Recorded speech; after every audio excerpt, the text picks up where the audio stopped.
اف دسبيكر اف كارثة دسبيكر ساعة شهر السبي شاشي شباطي بي ذات ما وك مجلس قال مجلس عام الشيخ مقصود أشرفية دا تاولي ما امداكت الناف قال مملات تنظيم كر مملات توجيهي جين اولاكر او جين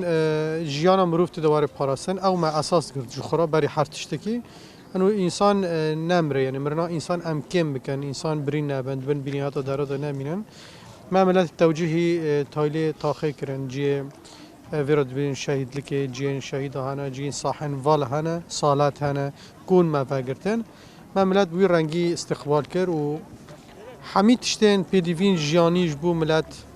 غور امكانيتين نافخوي وقت تاخش مقصود مجلس عام ام كاتن لفو تفجره و ام وقت مجلس وقت اداره وقت ريفبريه حمي سازيان حمي كومينون حمي مجلسان ما جي خود ناف قلدا قرت يعني ام دو ناف قلدا بين بالشافروش كيلي يعني جيانك بملات را جيان كرن و در ويجينا استانگي پر ام وقت ريفبريه مجلس تاخي ام دكشينن حصار لسر دنيا رابي يعني حصار لسر سوريا گشتي رابي اما فرقا چاره حتى ناكنا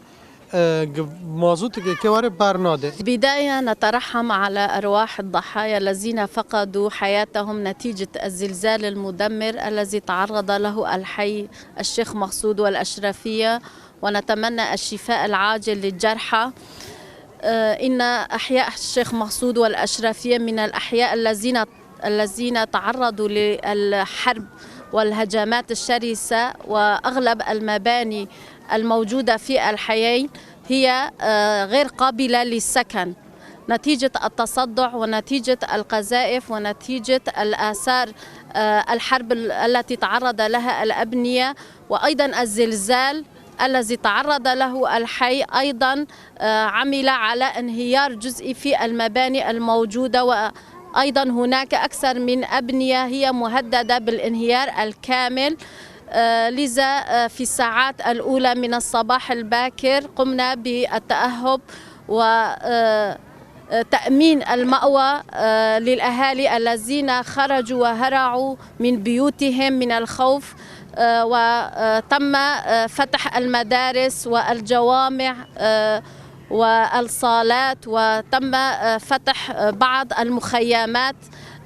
قدر المستطاع ضمن الإمكانيات الموجودة ضمن الحي، ضمن الإدارة الموجودة ضمن الحي. تم القيام بالعمل اللازم ضمن الإمكانيات الموجودة. هناك قوافل مساعدات من الإدارة الذاتية هي على أبواب منبج إلى حلب منذ أكثر من 7 أيام منذ أول يوم من الزلزال عند أبواب التايهة. هذا الحي الموجود في حلب ضمن الأحياء المنكوبة حتى الآن لم يتم دخول هذه المساعدات.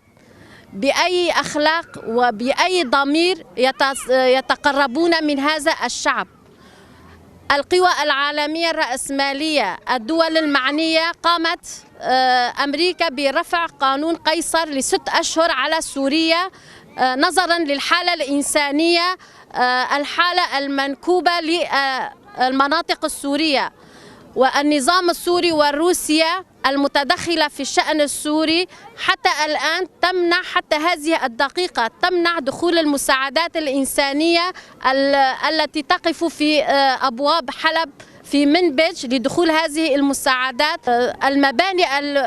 القابلة للانهيار حتى لا نستطيع لعدم وجود الآليات بأن نقوم بردم أو هدم هذه الأبنية لحتى